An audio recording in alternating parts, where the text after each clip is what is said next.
السلام علیکم ورحمۃ اللہ وبرکاتہ۔ وعلیکم السلام ورحمۃ اللہ وبرکاتہ۔ الحمد للہ رب العالمین والعاقبۃ للمتقین والصلاة والسلام علی سید الانبیاء والمرسلین وعلی آلہ واصحابہ الطیبین الطاہرین، اما بعد فاعوذ باللہ من الشیطان الرجیم، بسم اللہ الرحمن الرحیم۔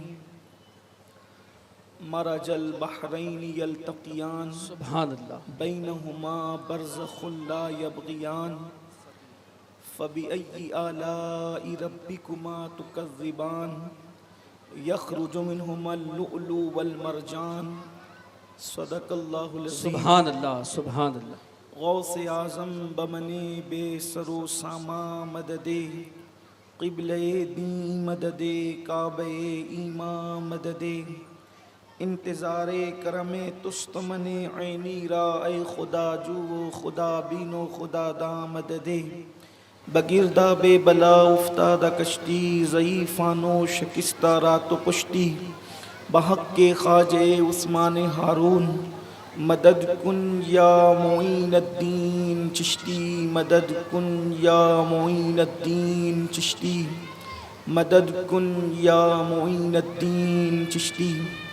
انتہائی احترام و عقیدت کے ساتھ اپنے اور ساری کائنات کے مرکز عقیدت، دانائے سبل، مولائے کل، ختم الرسل، خسرو خوباں، سیاح لامکاں، وجہ کن فکاں، در اللہ المکنون، سر اللہ المخزون، عالم ما کانا وما یکون، سبحان اللہ سبحان آب و گل انبیاء، جان و دل اصفیاء، مطلع ہر سعادت، مقطع ہر سیادت، سبحان اللہ۔ خلاصہ کائنات، فخر موجودات، حضور احمد مجتبی محمد مصطفیٰ، ارواحنا فدا صلی اللہ تعالی علیہ وآلہ وصحبہ وبارک وسلم کی بارگاہ بے کس پناہ میں جس طریقے سے پڑھاؤں بلند آواز سے میرے ساتھ مل کر پڑھیں۔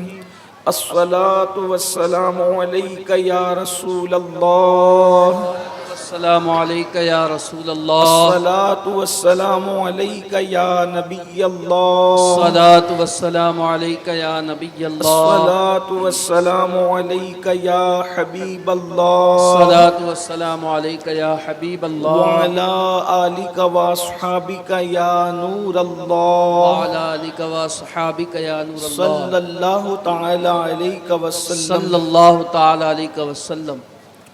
طوبہ میں جو سب سے اونچی سبحان اللہ نازک سیدھی نکلی شاخ، سبحان اللہ۔ طوبہ میں جو سب سے اونچی نازک سیدھی نکلی شاخ، مانگو نعت نبی لکھنے کو روح قدس سے ایسی سبحان شاخ، اللہ سبحان اللہ۔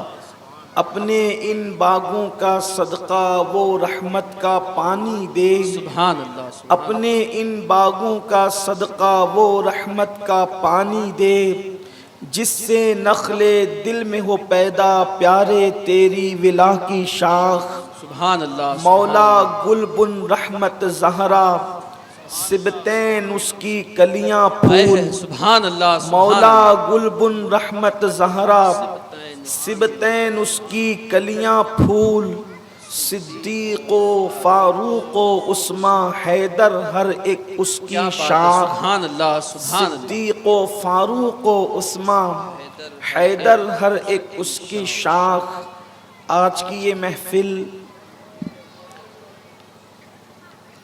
چھٹی محفل ہے اور آپ کے ساتھ یہ دوسری میری نشست ہے، اور آپ نے مولانا سے سماعت کیا ہے کہ آج کا جو عنوان ہے انہوں نے 4 مصروں میں اس کا خلاصہ بھی پیش کر دیا۔ اسی مناسبت سے چند آیات مبارکہ تلاوت کرنے کا شرف حاصل کیا گیا۔ اللہ تبارک و تعالیٰ اس کے متعلق حق کہنے اور حق سننے اور حق پر عمل کرنے اور حق کو عام کرنے کی ہم سب کو توفیق عطا فرمائے۔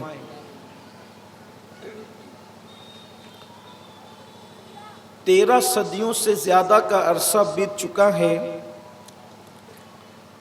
کربلا بیان بھی ہو رہا ہے، کربلا سنا بھی جا رہا ہے، کربلا محسوس بھی کیا جا رہا ہے، کربلا بعض لوگوں کو دکھایا بھی جا رہا ہے، اور ایک طویل داستان ہے کربلا کی۔ اور کربلا کی خصوصیت یہ ہے کہ اس کے اندر ایسی ہمہ جہتیت ہے اور اس کے اندر ہر نکاتی ایک لاہے عمل ہے کہ انسان کو ہر دور میں یہی کربلا انقلاب کے لیے مہمیز عطا کرتی ہے۔ ہندوستان میں آزادی کی جنگ کی جو ابتدا ہوئی ہے، اگر آپ ان ناموں کو پڑھیں گے تو شروعات کرنے والے لوگ بھی وہی آپ کو نظر آئیں گے جن کا تعلق کسی نہ کسی اعتبار سے کربلا سے جڑا ہوا ہے۔ جن لوگوں نے آزادی کی لڑائی میں روح پھونکی ان کا تعلق بھی آپ کو کربلا سے ملے گا۔ ایک طویل داستان ہے، میرا وہ عنوان نہیں، لیکن ایک ایسی شخصیت، ایک شخصیت جو اٹھ کر کے کھڑی ہوتی ہے اور وہ پورے دین کے گرتے ہوئے ڈھانچے کو 61 ہجری کے اندر جو ڈھانچہ دین کا گر رہا تھا اس کو اپنے کندھوں پر اٹھا لیتی ہے، اور ایک ہی شخصیت اس پورے ڈھانچے کو اپنے کندھوں کا سہارا دے کر خون سے سینچ کر اس طریقے سے محفوظ کر دیتی ہے کہ اب قیامت تک اگر کوئی بندہ دین کی حفاظت نہ بھی کرے تو بھی اللہ کا دین گارنٹیڈ محفوظ ہے، اور اب اللہ کا دین کبھی تنہا نہیں ہو سکے گا۔ کیوں؟ اس لیے کہ اب اگر اللہ کے دین کا محافظ بن کر کوئی شخص کھڑا نہ بھی ہو تو کربلا کے وہ تار، کربلا کی وہ نکات، کربلا کا وہ دیا ہوا پیغام ہر مسلمان کے اندر اس طریقے سے جڑ پکڑ چکا ہے کہ کوئی نہ کوئی انسان ضرور بالضرور جو ہے امام عالی مقام کے عزم بالجزم کا جو ہے وہ پرتو بن کر کے وہ اللہ کے دین کے پرچم کو تھامتا ہوا نظر آئے گا۔ لیکن یہ بات خاص طور پر اہل علم کے نزدیک ہونا چاہیے اور اہل عقل دانش کی توجہ اس پر ہونی چاہیے کہ ایک شخصیت ہے جسے حسین کہتے ہیں، اس نے دین کے گرتے ہوئے ڈھانچے کو، اس لیے کہ ایک طرف پوری حکومت ہے، ایک طرف پوری حکومت ہے، کئی بر اعظموں پر پھیلی ہوئی حکومت ہے، لاکھوں لوگ اس حکومت کے ساتھ ہیں اور حکومت اللہ کے دین کو مٹانا چاہتی ہے، اور ایک ہی بندہ اٹھ کر کے کھڑا ہوتا ہے اور وہ اللہ کے دین کو بچا لے جاتا ہے۔ آپ اندازہ فرمائیں، حکومت کے مقابلے میں اگر حکومت دین بچانے آئے، افراد کے مقابلے میں اگر افراد دین بچانے آئے، لاکھوں کے مقابلے میں اگر لاکھوں دین بچانے کے لیے آئے، چلے لاکھوں کے مقابلے میں ہزاروں ہی آ جائیں، تب بھی انسان سوچتا ہے کہ چلیں کچھ نہ کچھ مقابلے کا معاملہ ہے، لیکن ایک طرف 22,000 کا لشکر یہ تو میدان میں تھا، اس کے بعد لاکھوں کی وہ تعداد ہے جو ان کے پیچھے نہ نظر آنے والی ہے، لیکن ایک بندہ کھڑا ہوتا ہے پورے عزم کے ساتھ اور اللہ کے دین کو وہ بچا لے جاتا ہے۔ آخر آپ امام حسین کی شخصیت کو سمجھنے کی کوشش کریں، لیکن اس سے پہلے کہ امام علی مقام کی شخصیت کو ہم سمجھیں، اس لیے کہ جب بھی کوئی انسان بنتا ہے، جب بھی کوئی انسان سنورتا ہے، جب بھی کوئی انسان ترتیب پاتا ہے تو اس میں 3 چیزیں چیزیں بنیادی طور پر ہوتی ہے، جس ماحول میں اس کی پرورش ہو رہی ہے وہ ماحول بہت زیادہ اہمیتوں کا حامل ہوتا ہے۔ نمبر دو، وہ جس سے خون کا رشتہ لگتا ہے وہ خون کا رشتہ بڑا اہمیتوں کا حامل ہوتا ہے، اور اس کا دودھ کا رشتہ جس سے ہوتا ہے وہ رشتہ دودھ بھی بڑی اہمیتوں کا حامل ہوتا ہے۔ ایک بات یاد رکھنا، اگر یہ تین بنیادی چیزیں نہیں ہیں، اگر کوئی بندہ ملمہ کاری کی وجہ سے ایک دوسرے کو دیکھا دیکھی کی وجہ سے بدلتا ہے تو اس کے اندر بنیادی طور پر وہ جذبہ نہیں پیدا ہوتا۔ جیسے مثال کے طور پر ایک بات آپ کو بتائی جائے، بہت جلدی عنوان پر پہنچتے ہیں، اگر آپ کسی بکری کو شیر کی کھال پہنا دیں کہ وہ بکری شیر کی کھال پہن لے، لیکن بکری شیر کی کھال پہن کر دور سے آپ کو شیر تو نظر آئے گی، مگر جب وہ بولے گی تو اس کی حقیقت جو ہے وہ بالکل بے نقاب ہو جائے گی، کیونکہ وہ شیر کی کھال پہن کر اپنی کھال کو چھپا تو سکتی ہے بکری، لیکن وہ شیر کی ڈھال لائے کہاں سے، وہ شیر کی آواز لائے کہاں سے، وہ شیر کی جرأت اور شجاعت لائے کہاں سے، کیونکہ وہ تو فطری طور پر ہے، وہ تو نسبی طور پر ہے، وہ تو خونی طور پر ہے، وہ تو دودھ کا اثر ہے۔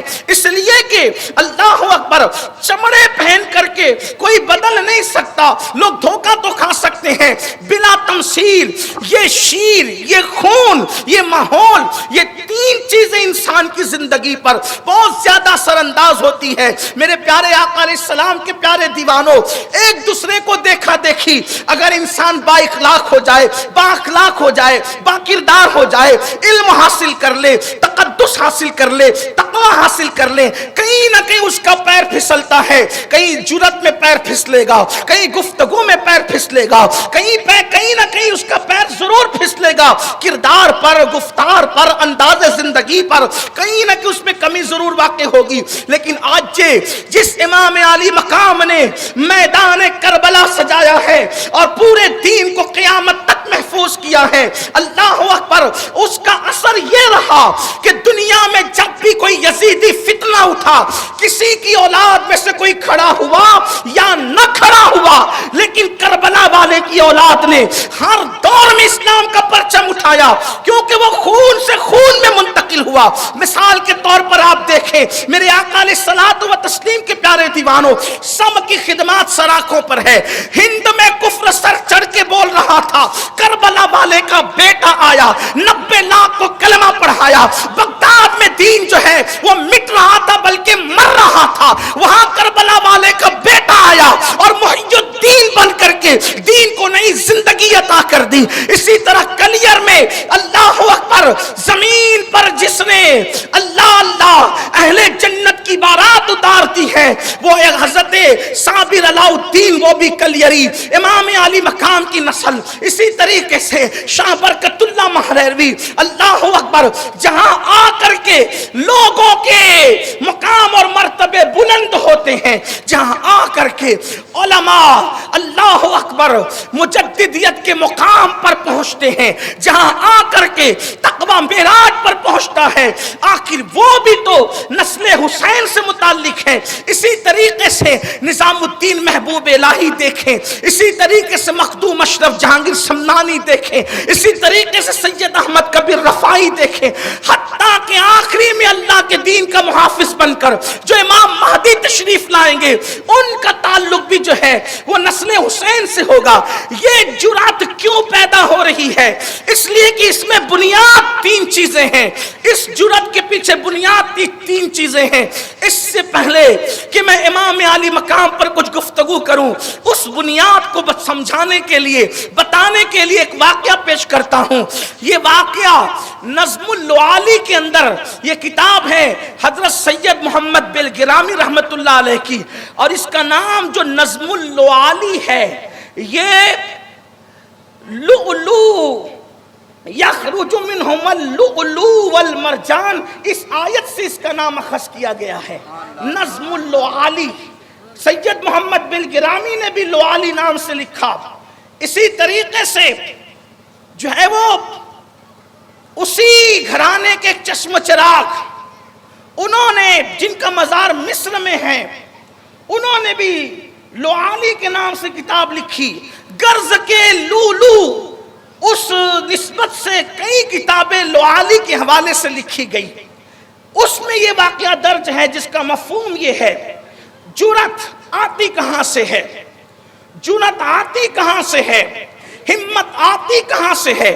اس لیے کہ کچھ چیزیں انسان باہر سے سیکھتا ہے اور کچھ چیزیں انسان کے اندر سے آتی ہے۔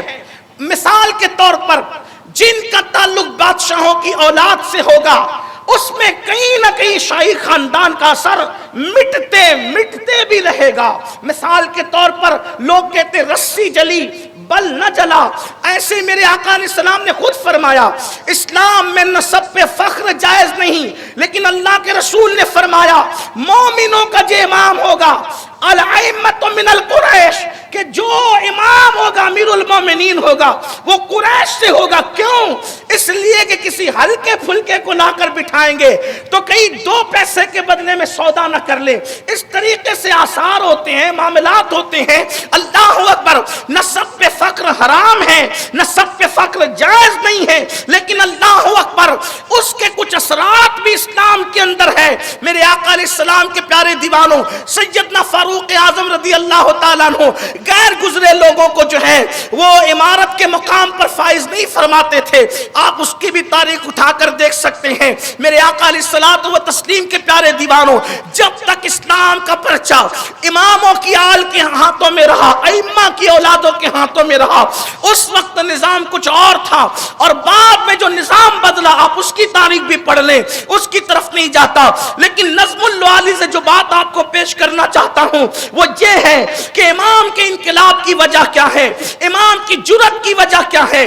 22,000 کا لشکر 22 آدمی کو دیکھ کر کے ایک انسان کے قدم اکھڑنے لگتے ہیں، سانسیں چڑھنے لگتی ہے، انداز بدلتا ہے، انسان کی بولی بدلتی ہے۔ لیکن قربان جائیں، اللہ اکبر، امام علی مقام کو سمجھنے کی کوشش کی جائے، معرفت حسین حاصل کرنے کی کوشش کی جائے۔ جب حضرت سیدنا امام زین العابدین کو آہو بکا کرتے روتے ان کے چھوٹے شہزادے حضرت امام زید نے سنا کہ بار بار روتے ہیں بابا، بار بار روتے ہیں بابا، بار بار روتے، ہر بار روتے۔ امام زین العابدین سید سجاد عابد بیمار امام الائمہ اللہ اکبر زین العباد رضی اللہ تبارک و تعالیٰ عنہ صرف روتے روتے روتے روتے، ٹھنڈا پانی زندگی میں نہ پیا۔ ایک مکان تعمیر کر رکھا تھا جس کا نام بیت الحزن رکھا تھا، غم کا گھر رکھا تھا، وہاں عبادت کرتے، گریا وزاری کرتے، عجیب زندگی کا انداز تھا۔ ایک دن امام محمد باقر جو امام زین العابدین کے بڑے شہزادے ہیں، چھوٹے شہزادے نے کہا بھیا بابا ہمیشہ روتے کیوں ہیں؟ اللہ اکبر۔ تو اس وقت امام زید سے امام محمد باقر نے کہا یہی سوال میں نے بھی کیا تھا زین العابدین پاک سے، تو انہوں نے کہا تھا بیٹا یعقوب تو ایک یوسف کھوتا ہے، اور یعقوب کو پتا ہے کہ بیٹا زندہ ہے یا فوت ہو چکا ہے۔ جب یعقوب جو ہے بیٹے کو زندہ محسوس کرتے ہیں تو کچھ صبر ہو جاتا ہے، اور جب سوچتے ہیں کہ فوت ہو گیا، اتنا عرصہ بیت گیا، تو رونے لگتے ہیں۔ شک کے اندر، شک میں روتے روتے یعقوب کی آنکھیں سفید ہو گئی۔ یعقوب نے ایک یوسف کھویا تو روتے روتے آنکھیں سفید کر گئے۔ میں نے ایک نہیں، میں تو اپنے خاندان کے 19 لوگوں کو اپنی نگاہوں کے سامنے میں نے ذبح ہوتے دیکھا، گھوڑے دوڑتے دیکھے، نیزوں پہ سر اٹھتے دیکھے، جسم سے کپڑے اترتے دیکھے، بیبیوں کے دوپٹے چھلتے دیکھے۔ اب میں نہ رہوں تو کون میرے بیٹو؟ اگر مجھ پر جو افتاد پڑی کسی پہاڑ پہ پڑتی تو وہ پہاڑ بھی ریزہ ریزہ ہوتا، اب میں کیوں نہ روؤں؟ امام محمد باقر نے وہ داستان اپنے چھوٹے بھائی امام زید کو سنائی۔ سیدنا زید رضی اللہ تبارک و تعالیٰ نے فرمایا کہ میں نے ان ظالموں سے بدلہ لینا ہے۔ تو حضرت زید کو امام محمد باقر نے کہا زید بدلہ لینے جائے گا، اگر تو نبی کی اولاد بن کر سید بن کر گیا تو تجھ پر افتاد بہت پڑے گی، تجھے ستایا بہت جائے گا، تجھے تکلیف بڑی پہنچائی جائے گی۔ اگر تو اہل بیت کو یعنی اپنے آپ کو اہل بیت بتا کر، سید بتا کر، آل رسول بتا کر مقابلہ کرے گا تو تجھ پر وہ بہت نظر رکھیں گے، تکلیف پہنچائیں گے، نقصان پہنچائیں گے۔ تو نے اپنے آپ کا نسب ظاہر نہیں کرنا بلکہ اپنے آپ کو تاجر ظاہر کرنا کہ میں ایک تاجر ہوں اور آیا ہوں کسی کام سے لیکن بدلہ ان سے لینا. میرے نوجوانوں کی توجہ چاہتا ہوں کہ بدلہ ان سے لینا. امام زید کو اپنے بڑے بھائی کی بات سمجھ میں آ گئی. امام زید نکلے تاجروں کے بھیس میں. اب ان کے ساتھ فوج تھی, وہ بھی تاجروں کے بھیس میں. جمعہ کی نماز کے لیے مسجد میں پہنچے. امام زید چاہتے تھے کہ ایک گندے امام کے پیچھے آ کر ہاتھ باندھ لیں. توجہ کرنا, ایک گندے امام کے پیچھے ہاتھ باندھ لے. حالات ہے, مصلحت ہے, معاملات ہے, تکلیف ہے, مشکل ہے, مصیبت ہے, اپنے مشن کو پورا کرنا ہے. چلو مکر کر لیں, مکاری کر لیں, ہاتھ باندھ لیں, تقیہ کر لیں. اس طریقے سے ذہن میں کوئی بات وسوسہ آیا ہوگا. لیکن جب چاہا کہ گندے کے پیچھے کھڑے ہوں اور ہاتھ باندھ لیں تو خون علی نے جوش مارا. دودھ بطول اور شیر بطول نے کجوکے دیے کہ دوسرے لوگ تقیہ کر سکتے ہیں, علی کا خون کیسے تقیہ کرے گا جب علی نے نہیں کیا؟ شیر بطول کیسے تقیہ کرے گا جب فاطمہ نے تقیہ نہ کیا؟ اللہ اکبر. مذہب تقیہ بازوں کا نہیں ہوتا. مذہب تو قل جاء الحق وزهق الباطل ان الباطل كان زهوقا. اللہ اکبر. ہاتھ باندھنا چاہتے تھے مشن پورا کرنے کے لیے, ہاتھ نہ بندھے. بھی آگے امام کھڑا ہونے جا رہا تھا, اس کا بازو پکڑ کر کے. اور امام کون تھا؟ جامع مسجد کا وقت کا بادشاہ تھا. اس کا ہاتھ پکڑا, اس کو پیچھے کیا, خود آگے بڑھے, جمعہ کی نماز پڑھائی. نماز کے لیے سب رک گئے, سب خاموش ہو گئے. نماز ہو گئی. جیسی نماز ہوئی ہنگامہ. بادشاہ وقت کو, بلکہ میں بادشاہ کہہ رہا ہوں, ان لوگوں نے کہا خلیفہ وقت کو کس نے ہاتھ پکڑ کے پیچھے کیا؟ اور ان کے ماننے والوں نے دیکھا کہ انہوں نے کر کیا دیا. یہ تو مشن پورا کرنے نکلے تھے تاجروں کے بھیس میں, لیکن اپنے آپ کو چھپا نہ سکے. یارو, جیسے بکری کی آواز نکلنے پہ بکری کی اصلیت چھپ نہیں سکتی, ویسے اگر شیر کو کسی اور کی کھال پہنا دے تو اس کی آواز نکلنے پر اس کی بھی حقیقت اور اصلیت چھپ نہیں سکتی. تو جس وقت جو ہے انہوں نے کہا بھیس میں تو تاجروں کے نکلے تھے, بدلہ لینے, باپ دادا کا بدلہ لینے, مشن پورا کرنے. یہ کیا کر دیا زید نے؟ جلدی سے ماننے والوں نے وہاں سے بگایا, نکلو چلو جلدی جاؤ. اور شور کیا. تاجر تھا جس نے یہ سب ہنگامہ کیا. بادشاہ وقت منبر پہ بیٹھا, اللہ کے گھر میں کہا اللہ کی عزت کی قسم, جس نے مجھے بازو پکڑ کے پیچھے کیا وہ تاجر نہیں ہو سکتا, اس لیے کہ یہ جرأت تاجروں میں نہیں ہوتی. اس کی تحقیق کرو, وہ علی کے گھر کا بچہ ہوگا, اس لیے کہ اتنی جرأت اگر کسی میں ہے یا تو علی کے خون میں ہے یا تو فاطمہ کے دودھ میں. سبحان اللہ. نعرہ تکبیر, نعرہ رسالت, نعرہ حیدری, ذکر شہدائے کربلا. سبحان اللہ, سبحان اللہ. اور پھر تحقیق کی تو کہا وہ تو زید تھے, اور پھر جو کیا زید کے ساتھ شہید کیا, لاش لٹکائی, جو کچھ ہوا وہ آگے کا قصہ ہے. لیکن آپ سے کہنا چاہتا ہوں, دشمن کو بھی خون علی پر اتنا اعتبار ہے, دشمن کو بھی خون علی کی پیوریٹی پر, اس کی اصلیت پر اتنا یقین ہے. کیوں؟ اس لیے کہ علی کا خون نبی کے خون سے الگ نہیں ہے, کیونکہ میرے آقا نے فرمایا سب الگ الگ درخت کی الگ الگ ٹہنیوں سے ہیں, میں اور علی ایک ہی درخت کی دو ٹہنیوں کا نام ہے.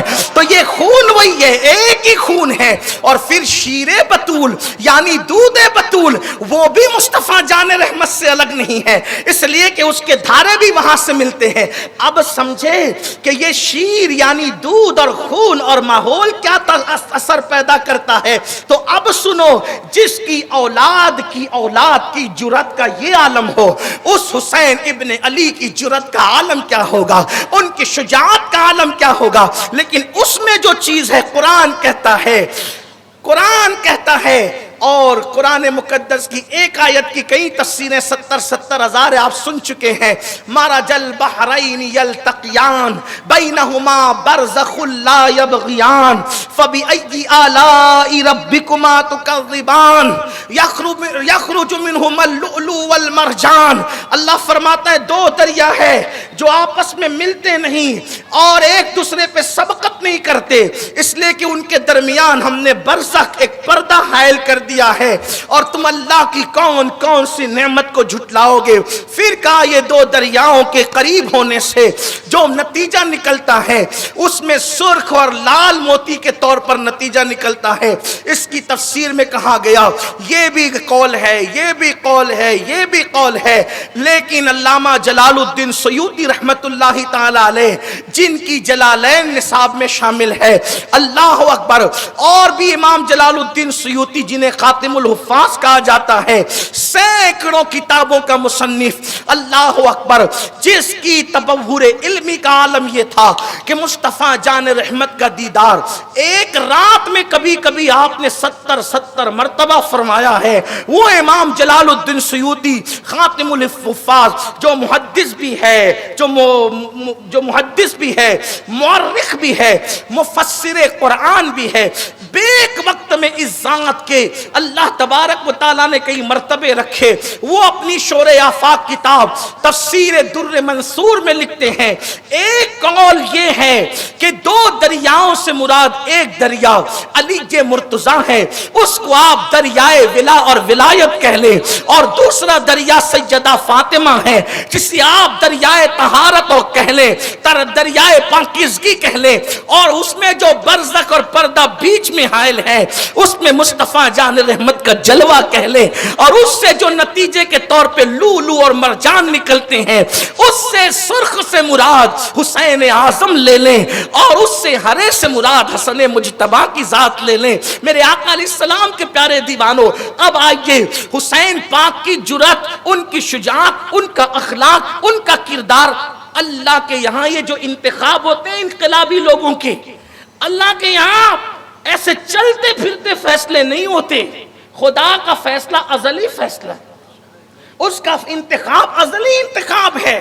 تو جب یہ ہوا کہ یہ فتنہ ہوگا، مثال کے طور پہ صرف سمجھانے کے لیے فرعون کو بھیجیں گے، تو فیصلہ یہ ہوا کہ مقابلے میں موسیٰ کو بھیجیں. فرعون مجہول النسب آئے گا تو موسیٰ اعلیٰ نسب آئے گا. نمرود کو بھیجیں گے مجہول النسب، نمرود کو، تو ابراہیم کو بھیجیں گے اعلیٰ نسب.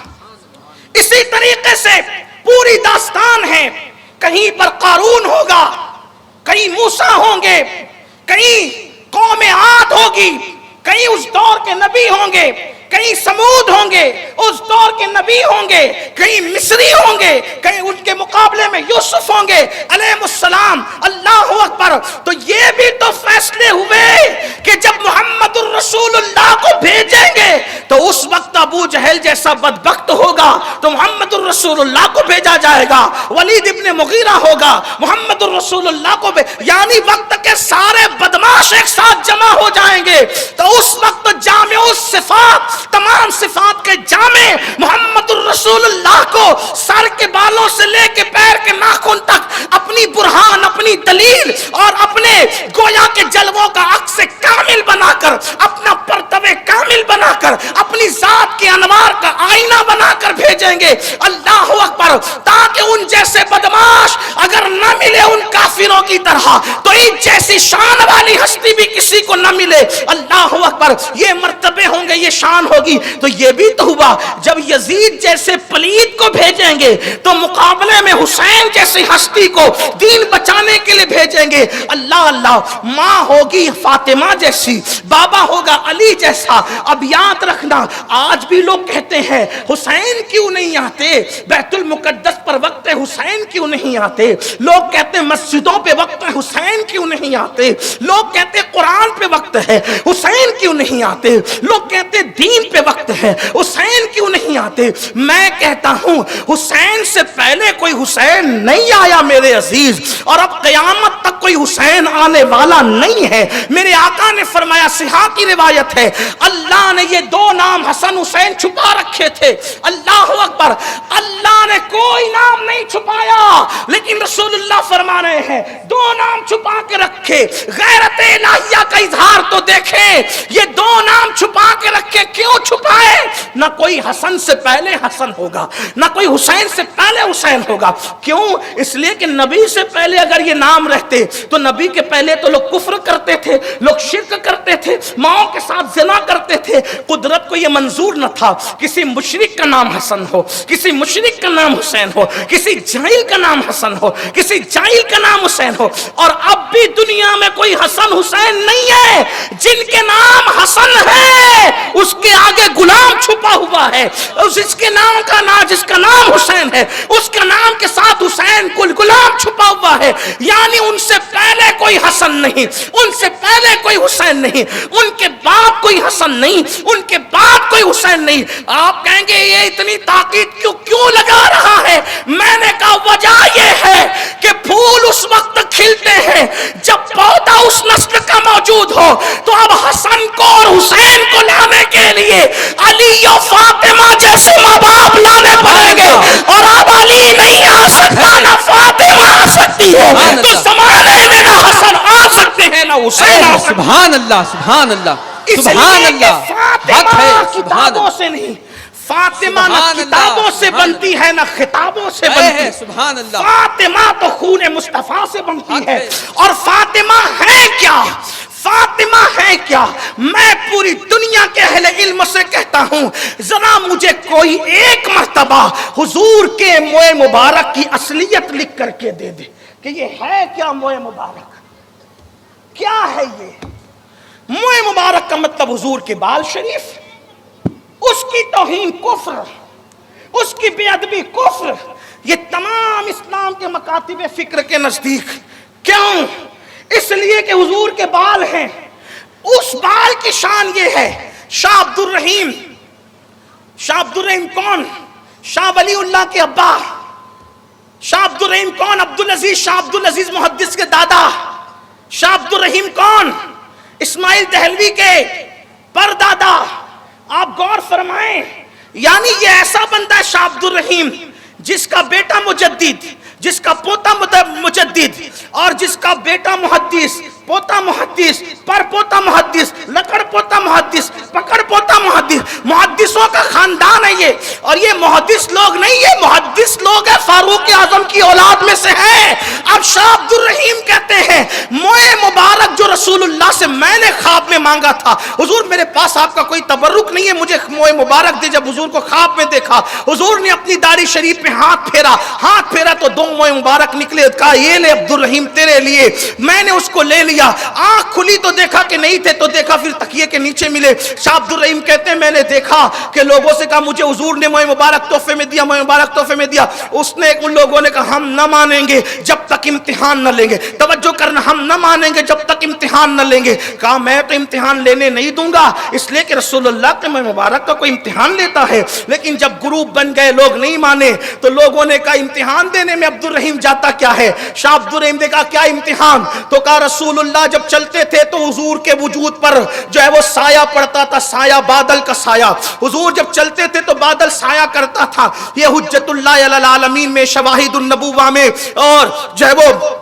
معارج النبوہ میں, اسی طریقے سے مدارج النبوہ میں بڑی بڑی یہ کتاب سیرت کی ہے. امام قسطلانی نے, اسی طریقے سے بدر الدنینی نے, ان سب بزرگوں نے لکھا حضور چلتے تھے تو بادل سایہ کرتا تھا. ایک دن میں نے سوچا کہ کیوں سایہ کرتا تھا, تو کبھی یہ سوچا گیا کہ بادل اس لیے سایہ کرتا تھا کہ دھوپ سے حضور کو بچا لے. لیکن کبھی عشق والے کچھ اور بڑھ کے سوچتے ہیں. کہا کہ بادل اس لیے سایہ کرتا تھا کہ سورج کے اور حضور کے بیچ میں پردہ حائل کر دے, کیونکہ سورج کی اتنی اوقات نہ تھی کہ محبوب کو آنکھ بھر کر کے دیکھ سکے.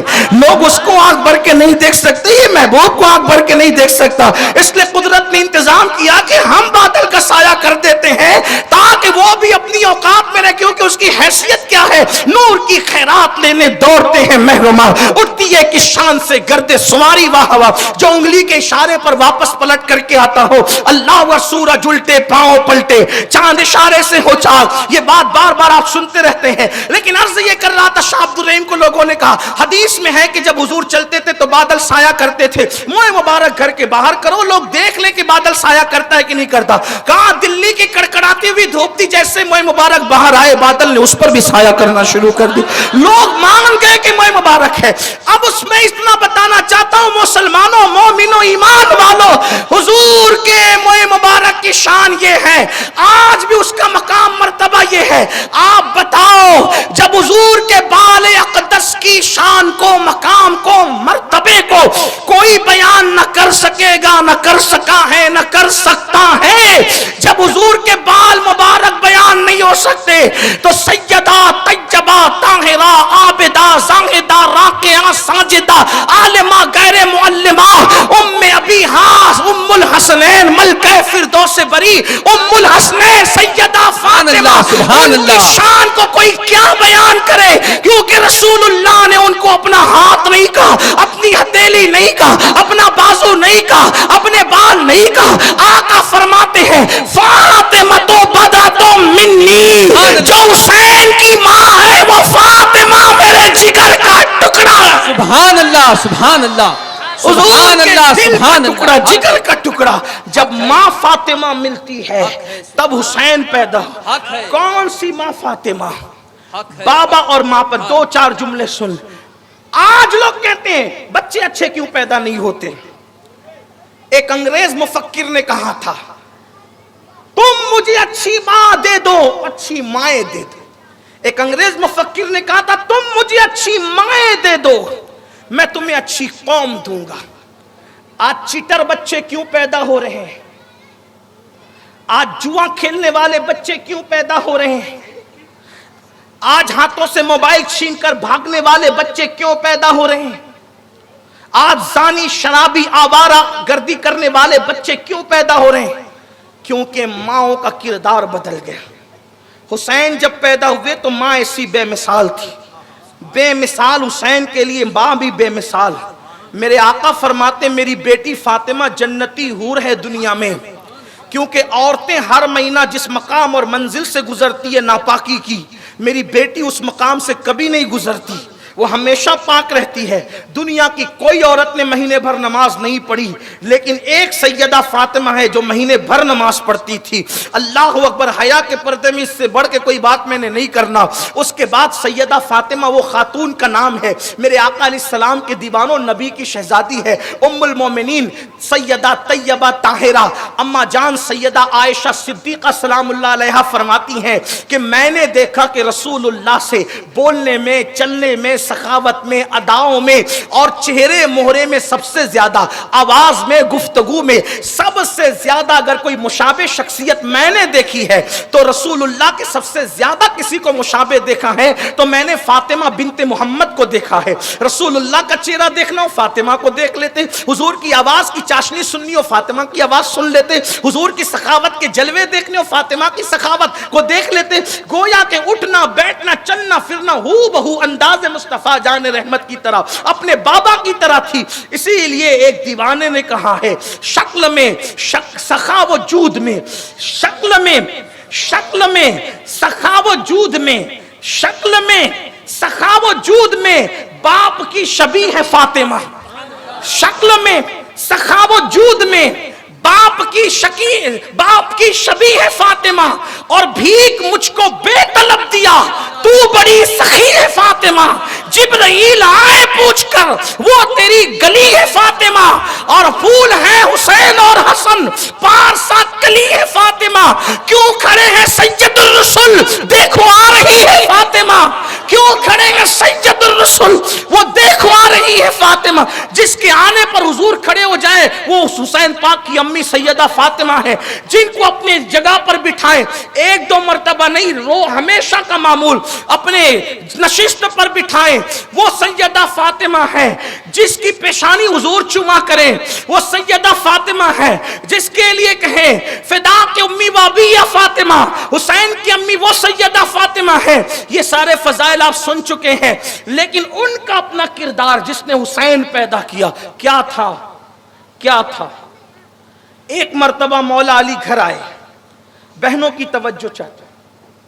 آج تو اگر میں سمجھتا ہوں، میرا اپنا حسن ظن ہے کہ آج کسی بھیک مانگنے والے کے گھر میں بھی فاقہ نہیں ہوتا، ایسا میرا اپنا خیال ہے، غلط بھی ہو سکتا ہے لیکن یہ حسن ظن ہے، لوگ مانگ کے بھی کھا لیتے ہیں۔ لیکن سیدہ فاطمہ کے گھر میں ان کے شوہر نامدار مولا علی پاک کہتے ہیں، آئے بیٹھے، فاطمہ کھانا نکالو، کھانا کھلاؤ۔ کہنے لگی کہ 3 دن سے چولہا نہیں جلائے۔ یہ جو حسین پاک بنتے ہیں نا، ماں ایسی چاہیے اس کو، بغیر ایسی ماں کے ایسا بیٹا نہیں آتا۔ اسی لیے تو کہا گیا نا کہ جب رشتہ کرو تو دیکھو کہ جس سے رشتہ کر رہے وہ دیندار ہے کہ نہیں۔ سفید چمڑی دیکھنے کے لیے نہیں کہا، یہ نہیں کہا اس کے باپ دادا کیا کرتے ہیں۔ لوگ تو آج رشتہ کرنے نکلتے ہیں تو دیکھتے ہیں کہ وہ بیٹی لڑکی کے باپ کی بلڈنگ ہے کہ نہیں، اس کی بلڈنگ سے تمہیں کیا تعلق، اس نے بلڈنگ تو دینا بھی نہیں آپ کو، اس نے تو بیٹی دینا ہے۔ جب تک تم بیٹیاں دیکھ کر رشتہ کرتے تھے تمہارے یہاں اچھے بچے پیدا ہوتے، اب بلڈنگیں دیکھ کے رشتہ کرتے ہو نا تو پھر کوئی بھی ایرا گہرا نتو خیرا پیدا ہو رہا ہے، کیونکہ کردار نہیں دیکھا، کردار کو اہمیت نہیں دی۔ مولا پاک جلدی جلدی پڑھتا، مجھے کل ہی کہا گیا کہ ٹائم کا آپ کو خیال رکھنا ہے، میں اپنے ٹائم پہ گفتگو ختم کروں گا۔ مولائے کائنات کرے شوہر، علی جیسا شوہر جس کا ہے، اور علی کون؟ علی کون ہے؟ جو پیدا کعبے میں ہوتے ہیں۔ علامہ جامی لکھتے ہیں، کسیرا میسر بئی سعادت بکعبہ ولادت بمسجد شہادت۔ علی پاک شاہ ولی اللہ ازالت الخفا میں لکھ رہے ہیں کہ علی پیدا ہوئے کعبے میں۔ مخدوم اشرف جہانگیر سمنانی اپنے لطائف میں فرما رہے ہیں، جس کو مولانا نظام الدین یمنی لکھ رہے ہیں کہ علی پیدا ہوئے کعبے میں۔ مدارج النبوہ میں شیخ عبدالحق محدث لکھ رہے ہیں علی پیدا ہوئے کعبے میں۔ علامہ عبد الرحمن جامی لکھ رہے ہیں علی پیدا ہوئے کعبے میں۔ اسی طریقے سے امام حاکم اپنی مستدرک میں لکھ رہے ہیں کہ علی پیدا ہوئے کعبے میں۔ نظم اللعالی میں سید محمد بالگرامی لکھ رہے ہیں کہ علی پیدا ہوئے کعبے میں۔ اس سے زیادہ اب کیا حوالے دو، مخدوم صاحب کا حوالے سے بڑھ کر، شیخ عبدالحق محدث سے بڑھ کر، شاہ ولی اللہ سے بڑھ کر، ازالت الخفا سے بڑھ کر، یہ سب لوگوں نے لکھا علی کعبے میں پیدا ہوئے۔ آپ کو ماننا ہو مانے، نہ ماننا ہو، مجھے کچھ نہیں کہنا، بس میں اتنا کہنا چاہتا ہوں کہ آپ لوگ یہ پڑھتے بھی ہے، کہتے بھی ہے، اور ہم بھی پڑھتے ہیں، ہم سے زیادہ کون پڑھتا ہے؟ کیا پڑھتے ہیں ہم لوگ؟ کیا پڑھتے ہیں مسلمانوں؟ یہ پڑھتے ہیں، 11ویں میں پڑھتے ہیں، سارے اقطاب جہاں کرتے ہیں کعبے کا طواف، کعبہ کرتا ہے طواف در والا تیرا۔ کس کے لیے پڑھتے ہو؟ غوث پاک کے لیے پڑھتے ہو کہ نہیں پڑھتے؟ کیا پڑھتے ہو؟ سارے اقطاب جہاں کرتے ہیں کعبے کا طواف، کعبہ کرتا ہے طواف در والا۔ آ کر کعبہ کس کے گھر کا طواف کرتا ہے؟ لوگ اس پر ہم پر ہنستے ہیں، لیکن ہم دیوانگی میں پڑھتے ہیں، کیونکہ وہ دیوانہ ہی نہیں جس پہ لوگ ہنسا نہ کریں، لوگ ہم پہ ہنستے رہے، شوق سے ہنسی کا موقع ملے۔ لیکن بات اتنی ہے کہ کعبے کا طواف، کعبہ کس کا طواف آ کے کرتا ہے؟ طواف در والا، غوث پاک کے دروازے کے گھر کا طواف کون کرتا ہے؟ گھر کے دروازے کا طواف کون کرتا ہے؟ کعبہ۔ آتا ہے تبھی تو کرتا ہے، آتا ہے تبھی تو کرتا ہے۔ میں حیران ہوں اللہ کے بندو، عبد القادر جیلانی جو 11ویں نمبر کے علی کے بیٹے ہیں، اگر اس کے گھر تک کعبہ آ جائے تو آپ کو اختلاف نہیں ہوتا، اور ان کا بابا کعبے کے اندر آ جائے تو آپ کو تکلیف کیا ہوتی ہے؟ میرے عزیز آپ یہ بتائیں تو صحیح نا، کہ بابا کعبے کے اندر آیا ہے، بیٹے کے گھر تک کعبہ چل کر کے آیا ہے۔ آپ غور تو کریں، بات آپ کرتے کیا ہے؟ آپ کی تحقیق کو کروڑوں سلام ہے، لیکن میرے عزیز ہم عشق کے بندے ہیں، کیوں بات بڑھائے؟ بابا وہ حسین کے کعبے میں پیدا، اور کیا 3 دن تک آنکھیں بند رکھی، حضور کی گود میں آنکھیں کھولی۔ ریپیٹ نہیں کرنا چاہتا، صرف اشارے دینا چاہتا۔ اما سیدہ عائشہ صدیقہ فرماتی ہیں، ایک دن میں نے دیکھا کہ علی کو حضور لپٹے ہوئے، علی کو حضور لپٹے ہوئے اور ان کو چومتے ہیں، علی پاک کو چوم رہے، کون؟ حسین کے بابا علی مرتضیٰ کو حضور چوم رہے ہے نا، پیار ہے، محبت ہے، چوم رہے ہیں، اور چومتے چومتے کیا کہتے ہیں؟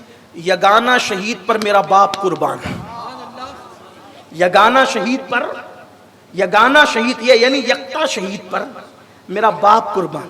حسین کی امی کو کہیں فدا کے امی یا ابی فاطمہ، فدا کے امی و ابی یا فاطمہ، اے فاطمہ تجھ پر میرے ماں باپ قربان، اور حسین کے بابا کو کہیں یگانہ شہید پر میرا بابا قربان، میرا باپ قربان۔ اور پھر حسین کے بابا کون؟ حضور ہاتھ اٹھا کے دعا کریں جنگ پہ بھیجتے وقت، اللہ مجھے اس وقت تک دنیا سے نہ اٹھانا جب تک کہ میں علی کا چہرہ نہ دیکھ لوں۔ حسین کے بابا یہ اللہ اکبر، آقا فرماتے ہیں علی جو تیرے انتقال کے بعد، تیرے وصال کے بعد، تیری شہادت کے بعد جو تجھ سے محبت کرے گا وہ دنیا میں امن میں رہے گا، سلامتی میں رہے گا، اور آخرت میں وہ جنت میں داخل کیا جائے گا۔ پتہ چلا امن چاہتے ہو، سلامتی چاہتے ہو، کرنا کیا ہے؟ علی کی غلامی کر، علی سے محبت کر۔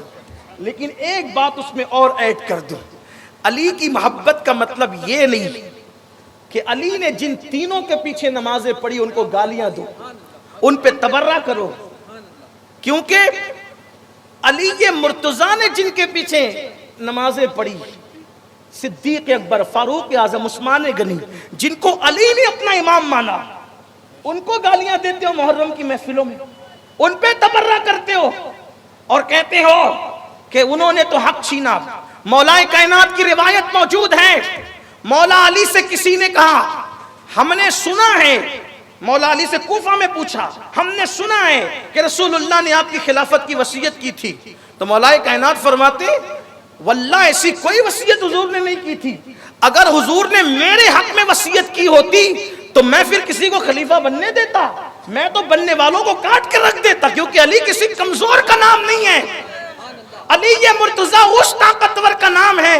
اٹھا کر سوائق المحرقہ دیکھ لیں، اٹھا کر تفسیر علم نشرہ مولانا نقی علی خان کی دیکھ لیں، اسی طریقے سے اور بھی کتابوں کو اٹھا کر کے دیکھ لیں۔ میں کس کس کتاب کا نام لوں کہ جب خیبر میں علی چلے ہیں تو خیبر میں علی مرتضیٰ چلے ہیں، وہ خیبر جہاں سے روزانہ جنگ ہو رہی ہے، پلٹ کر کے لشکر آ رہا ہے، آقا فرماتے کل جھنڈا اس کو دوں گا جس کے ہاتھ میں خیبر فتح ہوگا، اور یہ فرار نہیں بلکہ کرار ہوگا، اور پلٹ پلٹ کے حملہ کرنے والا ہوگا۔ اور پھر مولا علی گئے اور جانے کے بعد اتنی تیز چلے کہ لشکر کہتا تھا ذرا دھیرے چلو، ہمارا بھی خیال رکھو، اور گئے اور جانے کے بعد دوسرے ہاتھ سے، جس کو لوگ الٹا ہاتھ کہتے ہیں، دوسرے ہاتھ سے علی نے خیبر اکھاڑا اور اکھاڑ کر کے اس کو ڈھال بنایا۔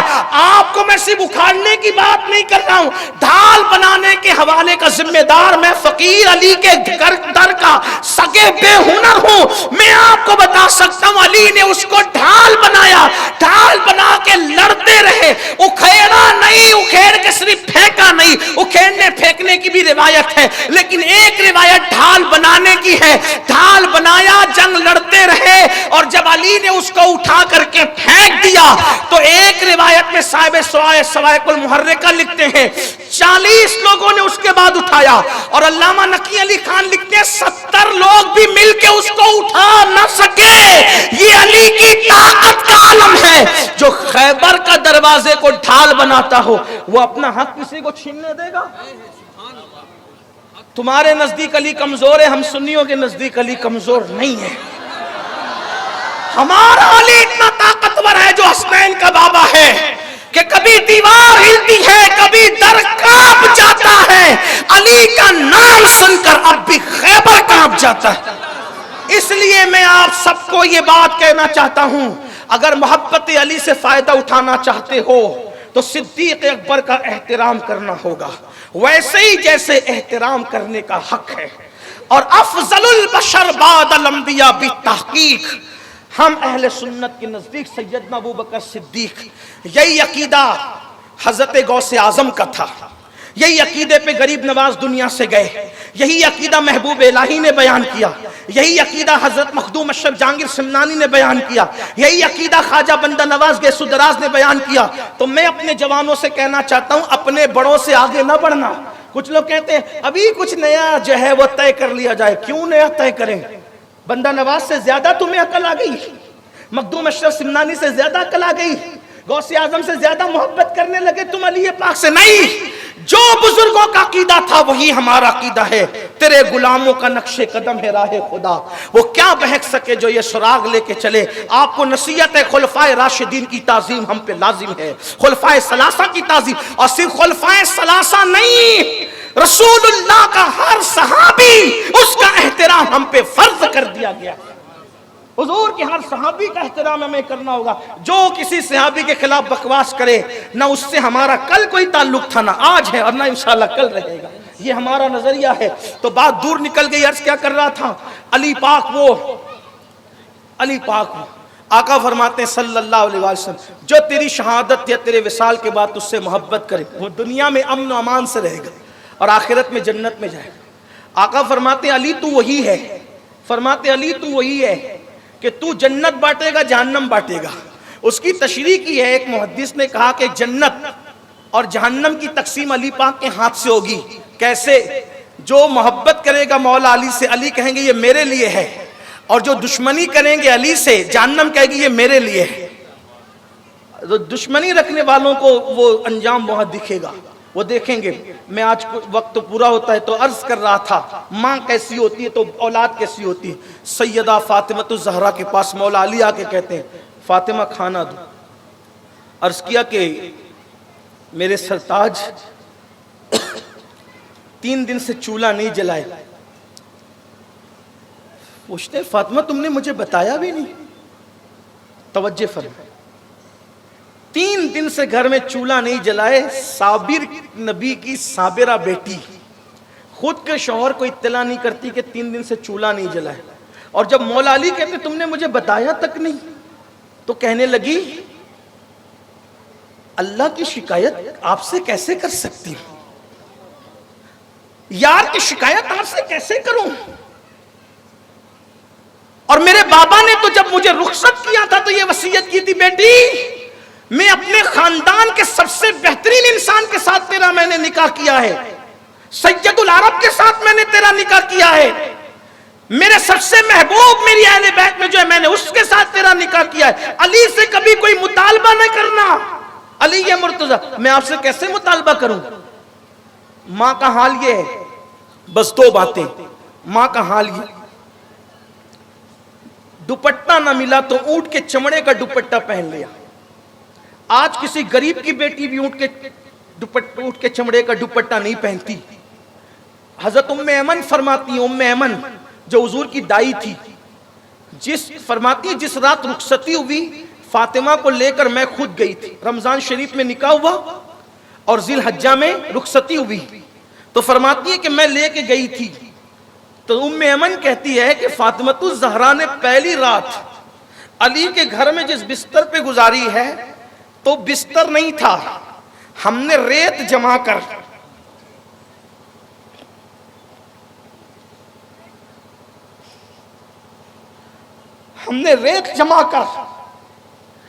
اس پر ایک چادر بچھا دی تھی اور ایک ہی تکیہ تھا جو علی اور فاطمہ کو کفایت کرتا تھا. یہ گھر کا حال تھا. اور جب میں لے کر گئی تو آقا نے فرمایا ام ایمن علی سے کہنا وہ بھی رکے، فاطمہ سے کہنا وہ بھی رکے، دونوں بات نہ کرے. آقا تشریف لائے اور آنے کے بعد فرمایا پانی لاؤ. پانی لایا گیا، پانی پہ کچھ حضور نے کلی کی، دونوں پہ چھڑکا اور کہا اللہ تمہیں حکمت والی نیک صالح اولاد عطا فرمائے اور اللہ تمہاری اولاد کو کثیر کرے، کثرت عطا کرے. حضرت انس کہتے ہیں کہ حضور کی یہ دعا کب رد ہو سکتی تھی؟ اللہ نے جتنی پاکیزہ اولاد علی و فاطمہ کو عطا کی اتنی پاکیزہ اولاد کسی کو عطا نہیں فرمائی. ہر زمانے کا غوث اسی خاندان میں پیدا ہو رہا ہے. ہر زمانے کا غوث شیخ ابن عربی کے قول کے مطابق اسی خاندان میں پیدا ہو رہا ہے. غوثیت اس خاندان کے لیے مخصوص کر دی گئی. قطب الاقطابیت اس گھرانے کے لیے مخصوص کر دی گئی ہے. ولایت دینے والے چھیننے والے اسی خاندان میں پیدا ہوئے. 90 ناک کو کلمہ پڑھانے والے اسی خاندان میں پیدا ہوئے. کفر کو دھول چٹانے والے اسی خاندان دے، کیونکہ حضور نے فرمایا اللہ ان کو حکمت والی نیک اور صالح اولاد عطا فرما. اور پھر اللہ اکبر، سیدہ فاطمہ الزہرا ایک دن ام ایمن کہتی ہیں کہ رمضان شریف کا مہینہ تھا، دروازہ گھر کا بند تھا، مدینے کی چلچلاتی ہوئی دوپہر کی دھوپ تھی. میں ملنے گئی سیدہ فاطمہ سے تو دیکھا کہ شہزادوں کو لے کے سو رہی ہیں اور چکی خود بخود چل رہی ہے. میں نے جھانک کر کے، دروازہ بند تھا، جھانک کر دیکھا کہ کیا منظر ہو رہا ہے، چکی چل رہی ہے، یہ سو رہی ہیں. میں حضور کے پاس گھبرا کے کہا یا رسول اللہ صلی اللہ علیہ وسلم، فاطمہ سو رہی ہیں، شہزادوں کو لے کے چکی خود بخود چل رہی ہیں اور اتنی گرمی میں اسے نیند آ گئی ہے. فرمایا ام ایمن، پہلے تو تجھے معلوم ہونا چاہیے کہ اللہ نے فاطمہ کی خدمت پر فرشتے مقرر کر رکھے. فاطمہ کو سلا دیا پیار سے، محبت سے، اور اس پر گرمی کا اثر ختم کر کے اس پہ ٹھنڈک اللہ تعالیٰ نے نازل کر دی، اور اس کی چکی چلانے کے لیے فرشتے آئے ہوئے. ایک دن بہت بیمار ہوئی، بہت بیمار. خواتین کو اس سے تھوڑا سا سبق لینا چاہیے. بہت بیمار ہوئی، رات بھر تڑپتی رہی. مولا کائنات بھی سرہانے بیٹھے رہے، بے چین رہے، جاگتے رہے. فجر سے پہلے آنکھ لگی، فجر میں اٹھی، مولا کائنات مسجد گئے، واپس آئے تو دیکھا چکی چلا رہی ہیں اپنے ہاتھ سے. مولا کائنات خود کہتے ہیں فاطمہ چکی چلاتی تھی، چکی چلاتے چلاتے ان کے ہاتھوں میں گٹے پڑ گئے تھے اور پانی بھرتے بھرتے جسم پہ نشان پڑ گئے تھے. یہ حال تھا. تو چکی چلا رہی ہیں، صبح کے وقت جو پیس رہی ہیں. مولا علی کہتے رات بھر جگی، تڑپی، اور اب تم چکی چلانے بیٹھ گئی، تمہیں اپنی صحت کا خیال ہے کہ نہیں؟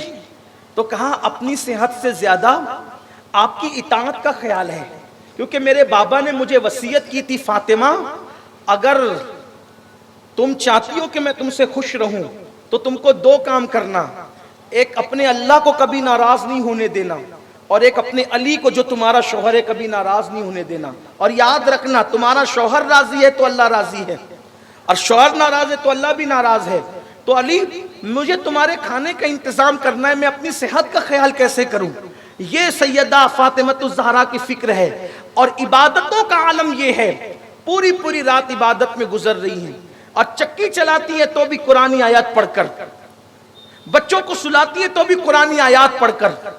ماں ایسی تھی تب حسین پیدا ہوئے. آج مائیں سیریل دیکھیں، آج مائیں فلمیں دیکھیں، آج مائیں آستین چڑھا کر شوہر سے جھگڑا کریں.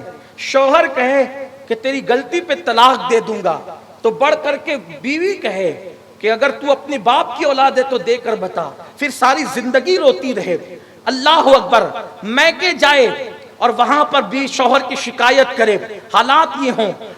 جو سیدہ فاطمہ الزہرا پوری زندگی کبھی علی مرتضیٰ سے یہ نہیں کہا کہ میں بھوکی ہوں، بلکہ ایک مرتبہ بات کرنے چلا تھا، ایک اینڈ پر اس کو سن لے، اگر ٹائم میں گنجائش دیتے ہیں آپ تو میں عرض کر دوں، اس کو غور کریں آپ. 3 دن کی بات سنی، 4 دن کی روایت بھی ہے کہ بھوکی رہی، پیٹ پہ پتھر بھی باندھا، کبھی ایسا کرتا بھی پہنا، لباس ایسا بھی پہنا کہ اس سے پیر کھلے. حضور ملنے آئے تو کہا بابا پیر کھلے ہیں کیسے ملوں؟ حضور نے اپنی چادر دی، وہ لپیٹا، اس کے بعد ملاقات ہوئی. توجہ کیجیے آج ہم کہاں ہیں؟ یہ شرابی جواری نسل، بے ادب نسل، دین کی غدار نسل، دین سے دور بیزار نسل، مسجدوں کو ویران کرنے والی نسل. وجہ ماں باپ اچھے نہیں، ماں باپ نمازی نہیں، اولاد کیسے نمازی؟ ماں باپ قرآن کے قریب نہیں، اولاد کیسے؟ ماں باپ صبر والے نہیں، اولاد کیسے؟ سن لیں دل کے کانوں سے میری بہنیں بھی، صبر و شکر. امام حسین بھوکے رہے، میں نے کہا امام حسین نے ماں کو بھوکے رہ کے صبر کرتے دیکھا، وہ تو 3 دن بھوکے رہے. ان کی امی کا حال آپ دیکھیں، سیرت کی تمام کتابوں میں کم و بیش یہ واقعہ الفاظ کی کمی بیشی کے ساتھ سنیں. ایک مرتبہ کا واقعہ ہے، سیدنا ابوبکر صدیق اور سیدنا فاروق اعظم مدینہ منورہ کی چلچلاتی دھوپ ہے، اس دھوپ کے اندر یہ دونوں آپس میں ملتے ہیں. سلام کلام ہوا، ایک دوسرے سے پوچھتے ہیں دھوپ میں کیا کر رہے ہو؟ صدیق اکبر کہتے ہیں اتنی بھوک لگی ہے برداشت نہیں ہو رہی ہے، سوچا کسی دوست کے گھر جا کے کچھ کھا لوں، آرام ملے گا۔ لیکن عمر تم کیوں کیا دھوپ میں نکلے ہو؟ کہا میرا بھی وہی حال ہے۔ یہ دونوں بات کر رہے تھے، سامنے سے اللہ کے رسول آ گئے۔ اللہ کے حبیب علیہ السلام تشریف لائے تو دونوں یاروں سے پوچھا دھوپ میں کیا کر رہے ہو؟ کہا حضور ہمارے ماں باپ قربان، یہ وقت آپ کے نکلنے کا گھر سے نہیں ہے، حضور آپ کیا فرق، آپ کیوں نکلے، کس ضرورت کے تحت؟ آقا نے فرمایا 1 مہینہ ہوا میرے گھر میں چولہا نہیں جلا، 1 مہینہ ہوا گھر میں چولہا نہیں جلا ہے، اور میں نے چاہا کہ کسی صحابی کے گھر چل کر کچھ کھاتے ہیں، تم دونوں کیا کر رہے ہو؟ کہا حضور ہمارے گھر میں فاقہ کشی ہے، لیکن 1 مہینے کی نہیں، 2 دن کی نہیں، بس یہی کچھ چند گھنٹوں کی ہے، ہم سے برداشت نہیں ہوا۔ اپنے نبی کو اس حالت میں دیکھا، دونوں صحابہ نے، شیخین کریمین نے تڑپ گئے اور حضرت ابو ایوب انصاری کے باغ میں پہنچے۔ ابو ایوب انصاری نے پہلے تو کچھ کھجوریں دے دی، یا رسول اللہ یہ کھجور آپ تناول فرما لیں، میں بکری ذبح کرتا ہوں اور آپ کے لیے گوشت اور روٹی پکواتا ہوں، حضور اس کو کھائیں آپ۔ انہوں نے جلدی جلدی تیار کروایا اور کھانا تیار ہو گیا۔ جب کھانا تیار ہوا تو اللہ کے رسول کبھی سالن روٹی کو دیکھتے ہیں اور کبھی آنکھ سے آنسو بہتے ہیں، کبھی ابو ایوب انصاری کے چہرے کو دیکھتے ہیں، کبھی آنکھ سے آنسو بہتے ہیں۔ کبھی ابو ایوب انصاری کہتے ہیں حضور آپ پر بھوک کا اثر تھا، لیکن آپ اس وقت نہیں رو رہے تھے اور اب آپ رو رہے ہیں، اور آپ کھانا شروع نہیں فرما رہے ہیں، حضور یہ آپ ہی کے لیے، حضور آپ شروع فرمائیں، ابتدا کریں آپ۔ سرکار نے فرمایا ابو ایوب یہ کھانا دیکھ کر مجھے میری فاطمہ یاد آئی گئی، اس لیے کہ جتنے دن سے میرے گھر میں چولہا نہیں جلا ہے اتنے ہی دن ہو گئے فاطمہ کے گھر میں چولہا نہیں جلا۔ 1 مہینہ ہوا میری بیٹی کے گھر میں چولہا نہیں جلا، میں تو یہاں کھا لوں گا لیکن فاطمہ کیا کھائے، اس لیے اگر تم اجازت دو تو میں کچھ بوٹیاں اور کچھ روٹیاں فاطمہ کو بھجوا دیتا ہوں، فاطمہ کھائے گی تو میں بھی کھا لوں۔ عرض کی آقا میرے ماں باپ آپ پہ قربان، ہم بھی آپ کے، سب آپ کا ہے۔ یا رسول اللہ آپ جسے چاہیں دے دیں۔ پھر میرے آقا نے چند روٹیاں لی اور کچھ پہ کچھ بوٹیاں رکھی اور فرمایا کہ لے جاؤ پہلے فاطمہ کو دو پھر ہم کھائیں۔ یہ حال ہے گھر کا، یہ صبر کا ماحول، یہ عبادت کا ماحول، یہ تلاوت کا ماحول، وہ امام حسین کو تیار کر رہا ہے۔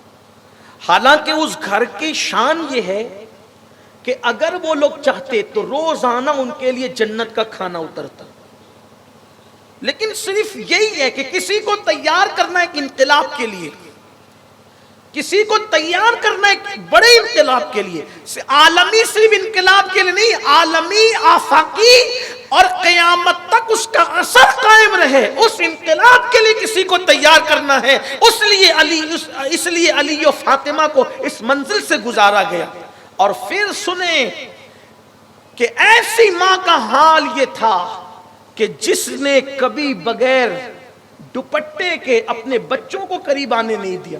کسی نے امام حسین سے کہا تمہاری ماں بڑی نیک تھی، فرمایا تو نے سچ کہا، میں 6-7 سال کا تھا جب میری ماں کا وصال ہوا، لیکن اس وقت میری ماں کا حال یہ تھا کہ میں نے اپنی ماں کے سر کے بالوں کو کبھی اپنی آنکھوں سے نہیں دیکھا۔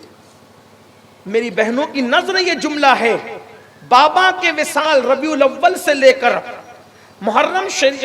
ربیع الاول سے لے کر رمضان المبارک تک سیدہ فاطمہ کبھی نہیں مسکرائی، صرف روتی تھی، صرف روتی تھی، صرف روتی تھی، صرف روتی تھی، صرف روتی تھی۔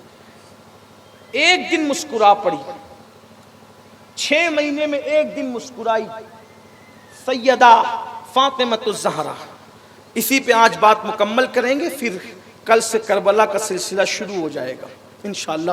وہ واقعات جو آپ سنتے ہیں، کل ہی میں نے بیان کیا فضائل اہل بیت، کچھ احباب نے کہا کہ آپ نے تو ابھی بھی کربلا کے واقعات شروع نہیں کیے، میں نے کہا کچھ سمجھ لو، کچھ پڑھ لینے دو مجھے، پھر شروع کر دیتے ہیں انشاءاللہ۔ اللہ نے چاہا تو کل سے تاریخ کربلا اپنی روایت کے مطابق ہم شروع کر دیں گے۔ لیکن یہاں پر میں بات ختم کر رہا تھا، لیکن احباب کی آنکھوں کے اشارے نے مجھے چند منٹ دیے، اس میں بات پوری کرتا ہوں۔ 6 مہینے میں سیدہ فاطمہ کبھی نہیں مسکرائی، ٹھیک، ایک دن مسکرائی بس، اس کے بعد پھر کبھی نہیں۔ کب مسکرائی یہ بیان سننے سے پہلے ایک بات آپ کے عقیدے کی بتا دوں۔ آج کل یوٹیوب کا دور ہے اور سب کی تقریریں ہم سن رہے ہیں، سب کو سن رہے ہیں، سب کو دیکھ رہے ہیں، اپنے بیگانے سب اوپن ہو گئے ہیں۔ اس میں نوجوان لوگ کچھ بے ادب ہو رہے ہیں۔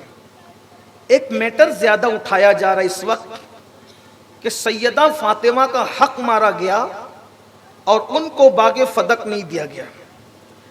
قضیہ کیا ہے، میٹر کیا ہے، بہت طویل تحقیقی گفتگو یہ رکھتا ہے، میں اس پہ نہیں جاتا۔ میں صرف باغ فدق کو لے کر جو لوگ صدیق اکبر کی شان میں گستاخی کرتے ہیں کہ فاطمہ وہاں گئیں، سیدہ فاطمہ گئیں، انہوں نے نہیں دیا، اس پر ان سے یہ کہتا ہوں، اچھا اس پہ پھر مرچ مسالہ لگا کے یہ کہ بار بار گئیں، بار بار مانگا، بار بار گئیں، بار نہیں دیا، نہیں دیا، پھر صدیق اکبر کو گالی دیتے ہیں اور وہ سمجھتے ہیں کہ اس سے وہ اہل بیت کی بڑی خدمت کر رہے ہیں۔ میں صرف عقل کے ترازو پر ایک بات رکھنا چاہتا ہوں، چاہے قبول کریں چاہے رد کر دیں، آپ جانیں، قیامت کے دن آپ کے اعمال جانیں۔ توجہ کرنا، سیدہ فاطمہ الزہرا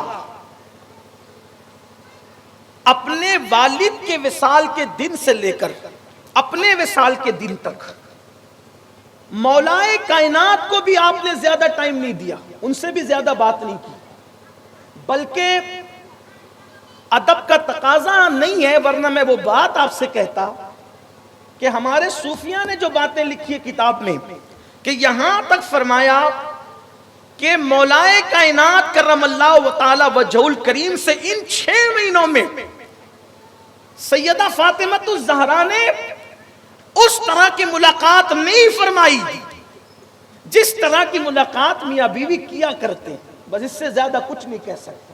اتنا روتی نہیں، رات دن رونا تھا، حسنین کریمین سے بھی توجہ ہٹ گئی۔ اب اس پر لوگ کہتے ہیں وہ تو فدق مانگنے گئی، مسجد میں گئی، دربار میں، اچھا دربار کہتے ہیں، دربار کون سا تھا؟ آخری تک تو کوئی دربار خلفاء کا ہوا ہی نہیں، تو مسجد میں چلیں۔ اب یہاں ایک بات، یہ تم صدیق اکبر کی گستاخی نہیں کر رہے ہو، یہ گستاخی سیدہ فاطمہ کی ہے۔ کیوں سیدہ فاطمہ کی ہے؟ وجہ یہ ہے کہ ایک عورت، میں مالیگاؤں کے ماحول کے مطابق بات، ایک عورت جس کے باپ کا انتقال ہو جائے، وہ بھائیوں کے پاس روزانہ آ کر کے کہے میرا حصہ دو، میرا حصہ دو، میرا حصہ دو، کوئی اس کو اچھی نظر سے دیکھے گا؟ محلے کی عورتیں کہتی ہیں کیا تو باپ کے مرنے کا انتظار کر رہی تھی؟ باپ کے مرنے کے بعد چلی آئی، روز آ کے لڑتی ہے، کہتی حصہ دو، حصہ دو، حصہ دو، تو مرنے کا انتظار کر رہی تھی؟ تجھے باپ سے کوئی دلچسپی نہیں ہے؟ تجھے حصے سے دلچسپی ہے؟ بولو اس کو کوئی اچھا سمجھتا ہے؟ سیدہ فاطمہ کا وصال تو 6 مہینے میں ہو گیا، اس کا مطلب وہ فدق مانگنے کے لیے آپ بار بار کہہ رہے بار بار گئی، بار بار گئی، تو کتنے دنوں میں گئی؟ 6 مہینے کے اندر ہی گئی۔ جس کی آنکھ کا آنسو نہیں سکھا وصال تک، آپ اس کو اتنا بڑا مجرم بنا کے پیش کر رہے کہ بابا کا غم نہیں تھا، فدق کا غم تھا، تو اہل بیت کی کون سی خدمت کر رہے ہو؟ گئی تھی نہیں گئی تھی، کیا ہوا تھا، یہ سب کتابوں میں موجود ہے۔ لیکن میں صرف اتنا کہنا چاہتا ہوں کہ جو یہ کہتے ہیں گئی اور پھر مانگا واپس آئی، بار بار واپس آئی، جھگڑا ہوا، یہ ہوا، یہ کیا باتیں کرتے ہو؟ سیدہ فاطمہ کی توہین کر رہے ہو، صدیق اکبر کی تو کر ہی رہے ہو، سیدہ فاطمہ کی بھی کر رہے ہو۔ واللہ سیدہ فاطمہ الزہرا اس غیرت مند خاتون کا نام ہے، واللہ جس نے بھکاریوں کے لیے اپنی چادر یہودیوں کے یہاں بیچ کر کے بھکاریوں کی مانگ کو پورا فرمایا۔ اٹھا کے دیکھو روایت، میں نہیں، اقبال جیسا شاعر کہہ رہا ہے، اس کا دیوان اٹھا کر کے دیکھو، جس کے دروازے سے کبھی سائل خالی نہیں گیا۔ اس لیے میں کہتا ہوں کہ اس طرح کی بات نہ کرو، ادب کا تقاضا رکھو، کیا ہوا نہیں ہوا یہ عوام کا کام نہیں ہے، اہل علم اس کو نپٹ لیں گے، لیکن بس اتنا کہ آپ ادب کریں، اہل بیت کا بھی، اصحاب کا بھی، خلفائے راشدین کا بھی۔ تو سیدہ 6 مہینے تک روتی رہی، 6 مہینے تک روئی۔ ایک دن بڑی غمگین تھی، صدیق اکبر کی بیوی سیدنا ابوبکر صدیق کی بیوی ان کی بیماری پر ان کی خدمت میں مامور تھی۔ یہ بھی سن لیں، ہر کتاب میں ہے، اپنے بیگانے سب کتاب میں ہے۔ سیدہ فاطمہ بیمار تھی تو خدمت کس نے کی؟ صدیق اکبر کی بیوی اسماء بنت امیس، نام یاد رکھنا۔ یہ اسماء بنت امیس وہ جو سیدہ زینب کی ساس بھی ہے، بعد میں ساس بنی کس کی؟ سیدہ زینب کی، اس لیے کہ یہ جعفر، حضرت جعفر طیار کی بیوہ تھی، انہی سے حضرت عبداللہ ابن جعفر طیار ہوئے، تو انہی کے بیٹے سے سیدہ زینب کا نکاح ہوا، تو یہ ساس بھی بنی کس کی؟ کوئی معمولی عورت نہیں ہے، یہ تھی صدیق اکبر کے نکاح میں۔ اور یہ اتنی خوش نصیب خاتون ہے، جعفر طیار کی حیات میں ان کے نکاح میں تھی، ان کی شہادت کے بعد صدیق اکبر کے نکاح میں آئی۔ صدیق اکبر کا وصال ہوا تو صدیق اکبر کے وصال کے بعد یہ مولا کائنات کے نکاح میں۔ تین عظیم جو ہے وہ خاوند کی یہ بیوی ہیں، اور ایک کے بعد ایک انہوں نے اپنی زندگی ایسے بڑے خاندان میں گزاری ہے۔ یہ اسماء بنت امیس خدمت پہ تھی، کہنے لگی بی بی آپ بہت آج متفکر فکر میں ہیں۔ فرماتی ہیں کہ اسماء، حضور نے جو وقت بتایا تھا وصال کا وہ گھڑی آن پہنچی، اب مجھے فکر ہے تو ایک فکر ہے۔ فکر کیا ہے؟ کہا کہ جب میرا جنازہ اٹھے گا تو مدینے میں تو یہ دستور ہے مدینہ منورہ میں کہ وہ چارپائی پہ جنازہ رکھتے ہیں، اس پہ چادر ڈال کے لے جاتے ہیں قبرستان، تو جیتے جی میرے کپڑے پر، میرے دوپٹے پر کسی مرد کی نظر نہیں پڑی، تو میرے وصال کے بعد مجھے فکر ہو رہی ہے کہ میرے اوپر کسی کی نظر نہ پڑ جائے، بس یہی فکر ہے مجھے، اور کوئی فکر نہیں۔ تو اسماء نے کہا، حضرت اسماء بنت امیس نے کہا، کیونکہ وہ جب جعفر طیار کے نکاح میں تھی تو حبشہ کی ہجرت میں وہ حضرت جعفر طیار کے ساتھ گئی تھی، تو انہوں نے کہا بی بی میں جب حبشہ گئی تھی نا تو میں نے وہاں جنازہ دیکھا تھا، تو وہ جنازے میں لاش نظر نہیں آتی، حبشہ والوں کے جنازے میں لاش، اگر وہ کہیں تو میں بتاؤں کیسے بنتا ہے وہ۔ انہوں نے ٹہنیاں منگائی کھجور کی اور چارپائی پہ لگائی، اور لگانے کے بعد اس پہ چادر ڈال دی، جیسے آج ہمارے ہاں جنازہ ہوتا ہے تو وہ لوہے لکڑی کا ہے، لیکن وہ کیسا تھا اس وقت جو اس میں جنازے میں لاش نظر نہیں آتی، کھجور کی ٹہنیاں لگا کے اس کو موڑ دیا، اس پہ چادر ڈال دی، تو چادر ڈالی تو پوری کھٹیا وہ چھپ گئی، تو سیدہ فاطمہ اس دن مسکرائی۔ امام حسین کی امی باپ کی شہادت کے بعد اس دن کس دن مسکرائی؟ کہ آج اللہ نے میرے جسم کی حفاظت کا انتظام فرما دیا، میرے وصال کے بعد مجھے کوئی دیکھے گا نہیں۔ یہ تو ہو گیا۔ پھر مولا علی سے کہا میرا جنازہ رات کو اٹھانا، اور علامہ عبدالرؤف مناوی نے لکھا، علامہ عبدالرؤف مناوی لکھتے ہیں کہ خود ہی غسل کر لیا اور کپڑے پہن لیے، خوشبو لگا لی، اور فرمایا کہ مجھے کوئی غسل نہ دے، مجھے اسی حالت میں دفن کر دے۔ ایک یہ روایت کس نے لکھا؟ علامہ عبدالرؤف مناوی، یہ محدث ہے بہت بڑے، انہوں نے لکھا۔ لیکن غسل کی روایت بھی ملتی ہے، غسل کی روایت بھی ملتی ہے، لیکن یہ روایت بھی موجود ہے، واللہ عالم کہاں تک کہ کون سی روایت بہت زیادہ معتبر ہے، لیکن دونوں ہے۔ اور فرمایا کہ جیتے جی مجھے کسی نے نہیں دیکھا، بعد وصال بھی کوئی نہ دیکھے، اور اسی خوشبو کی حالت میں آپ بستر پہ لیٹ گئی۔ اور ایک بات صاحب روح البیان لکھتے ہیں، عربی میں بیروت سے جو روح البیان چھپی ہے، عربی میں بیروت سے جو روح البیان چھپی ہے، اس کی 4 جلد کے اندر یہ بات لکھی ہے علامہ اسماعیل حقی نے کہ اللہ پاک نے موت کے فرشتے سے کہا کہ تو فاطمہ کی روح نہ نکالے گا، اے اسرائیل فاطمہ کی روح تو نے نہیں نکالنا، کیونکہ اپنے حجرے میں وہ تجھے گوارا نہیں کرے گی، تو نے اس کی روح نہیں نکالنا، بلکہ فاطمہ کی روح میں اپنے دست قدرت سے جو ہے وہ قبض کروں گا، میں خود اس کی روح نکالوں گا۔ یہ مقام فاطمہ الزہرا ہے۔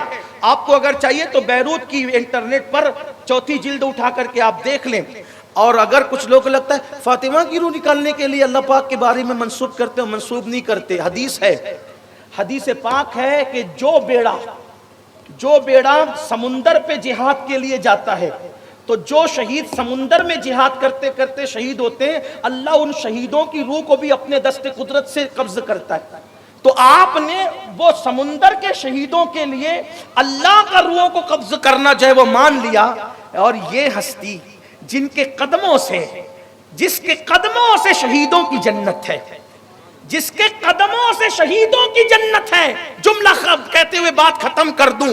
آپ کہیں گے شہیدوں کی جنت ہے. میں نے کہا وہ جتنے شہید سمندر میں شہید ہو رہے ہیں وہ شہید ہیں, اور حسن اور حسین یہ سیدہ شباب اہل الجنہ ہے, یہ سارے جنتی جوانوں کے سردار ہیں. تو سب کی جنتیں اپنی جگہ ہیں, لیکن جو جنتی جوانوں کے سردار ہیں ان کی جنت کہاں ہے؟ تو حضور فرماتے ہیں الجنت تحت اقدام امہاتکم, کہ تمہاری جنت تمہاری ماؤں کے قدموں کے نیچے ہے. تو تمہاری جنت تمہاری ماں کے قدم کے نیچے, میری جنت میری ماں کے قدم کے نیچے, اور جو جنتی جوانوں کے سردار حسن اور حسین ہے ان کی جنت سیدہ فاطمہ کے قدموں کے نیچے. یہ وہ مقدس خاتون ہے. تو جب ماں ایسی ہوتی ہے تو اولاد ایسی پیدا ہوتی ہے. میرے عزیز, اگر اپنی نسلوں کو بہتر کرنا ہے, خود نمازی بنو, خود حلال کھانے والے بنو, خود متقی پرہیزگار بنو, خود سود سے بچو, خود زنا سے بچو,